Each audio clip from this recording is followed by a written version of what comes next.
This is along Cummins Lane. As you can see here, they have an on-the-road sidewalk right up to the curb. Obviously, it's a wide road, 3 full lanes plus side. And what this does is it's 10 feet wide here. I measured it, and then it extends up and turns into a bicycle path up here, which is asphalt. You can see the center mark. Okay, this is Kingsbury Road or Lane off of Cummings. As you can see, they have a entrance boulevard. The street width is 41 feet 4 inches inside of curb to inside of curb, lined on both sides with 4 foot wide sidewalks. We're at the intersection of Kingsbury and Mallard Way. Mallard is a side street off of the main one, and this one, instead of being 41.5, this is the 34 foot wide street. Yep. So this is the 34 foot width. You probably could get 2 cars through in between the parked cars on the side, choosing the sidewalk. Yeah. The sidewalks have not gone in until the lot is developed, so they must be put in by the individual lot builder.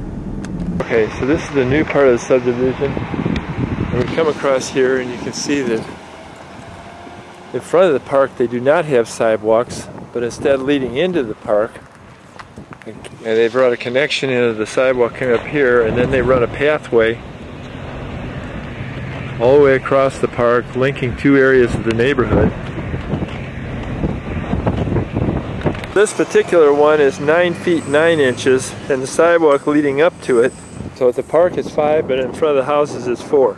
Okay, we just drove down a little bit, and then line up with the road here is that they've got a bike pathway that runs between the old neighborhood and the new neighborhood, crosses the street, and goes on down to another old neighborhood down here. So they put it in at the back of the new neighborhood development. Got blockers so cars can't go. Sign on that. 10 feet in width. And you can see it's connecting the new neighborhood, come around, and here's the old neighborhood. No sidewalks along this area at all. Here's the second set of bicyclists since we've come here that are using this. Just over a neighborhood in that way, we'll probably see the end come out, and it comes around here, and now you can see the pathway here that leads over to the Far Points structure. So here are the kids that we saw go the other way coming out, and then they drive a short section on the street here, and it connects it up with the new one on Far Points. Go ahead down a little ways.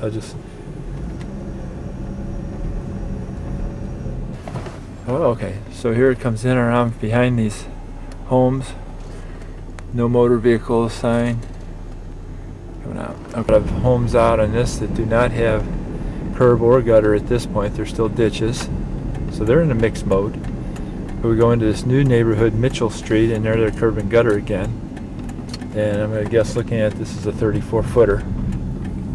So here's a new street coming in, and now we're at the other end of the pathway that came across that park we showed earlier.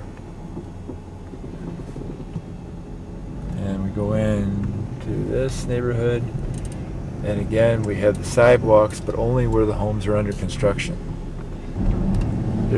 Just comment for the tape, they are not requiring the developer to put the sidewalks in ahead with the infrastructure that goes in at the construction of the house.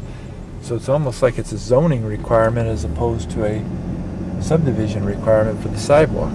There's another new subdivision, same situation, no sidewalks until the construction goes in. And obviously when you look at the different colors of concrete that's being poured with the driveways, here's a tight situation, and even with a 34-foot street, it's still a little tricky getting through. Into the sidewalk at the front of a house, and it goes nowhere. Okay, same situation, no sidewalk here, no sidewalk on the left. This is out along the main drag, and they have curb and gutter, but no sidewalk here, but then you get into the neighborhoods, and now they have the sidewalks. Okay, so here's on, go ahead and turn on, nope you can't. Isn't it a do not enter? Okay, but here is some type of pathway connection. It actually has a pathway roundabout over there of all things. It looks like they've built a pathway in this direction. Oh, they brought it out to the edge of the street. Okay. Those are the same bicyclists that we saw there earlier, and This is a new section of Washington Road, Old Washington. It comes down here and ends in the old section where they've got old sidewalks on the other side but nothing else. And then it has a pathway that goes back in here, and these kids just came out, so I gotta believe it's got some connectivity to the other side of the city. And here you go. Winds its way on down behind other homes, old homes in this case, between that and the Ball Diamonds. Okay, we're up in Metamora now. This is Willow Creek, which is the new subdivision north of town. Similar situation here where it looks like the sidewalk went in when the lot went in, because none of the other sidewalks are in, even though the street and the rest of the infrastructure utilities are in. Narrower between curves is 32 feet 3 inches in width. And here they have a cul-de-sac at the end with a tree garden in the middle of it. So here's their bike route. Go ahead. I guess they're talking about that. Along the side there. Wait. Is that just the entrance to Black Partridge? That's the park.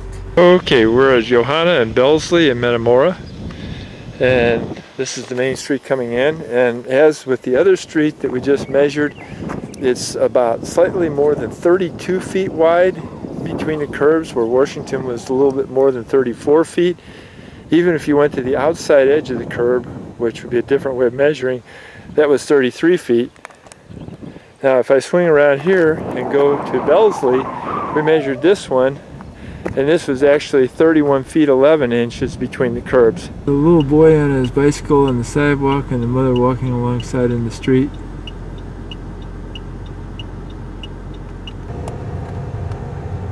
Okay, we finally found the bike route here, the no motor vehicles, and it just comes in off of a sidewalk and runs up between the rows of homes on the back lot line, straight as an arrow. Asphalt, and it's closer to 10.5 feet, almost approaching 11 feet in places. So after that bike route exits out between the homes, it's cutting across the fields. You can see that it heads on down quite a ways. We'll try to get over there and see where it ends up. We went out a little bit east, and now we see the bike path is coming out after wandering around. We think this might be the north end of the golf course, and I'm guessing that that's a waste treatment facility up on the hill there. Go ahead forward a little bit more. This is a service road. Here's the bike path, the end of it coming in right here, and on around. And they're crossing it over just to get to a neighborhood. Now we've gone deeper into this neighborhood. We don't think that the bike path connects into the school, so they're basically using the existing neighborhoods at this end to bring it in. There's this little gravel strip here that opens up to the fields. Although I guess I could measure this and see if this one actually hits 34. We just measured this, and this one is only 30 feet between the curbs. And this is at the intersection of Brighton and Knowle. Way down at the end there is a J-shaped cul-de-sac. It looks like it runs straight off one end and then curls around the other. We'll go down there and take a look. Here's the J-shaped cul-de-sac. You can see it runs off straight at the one end and then it bulges down. We call it the low-hanging one over at La Kemper, but it works. It seems like it might have to be a little bit bigger though. Here again is this J-shaped cul-de-sac, and at its widest point here, we just measured across to Joanna on the other side. It's 102.5 feet. And I think part of that, if you think about it, is you're coming back around to the straight edge here, you actually got to tuck in a little bit more road on this side.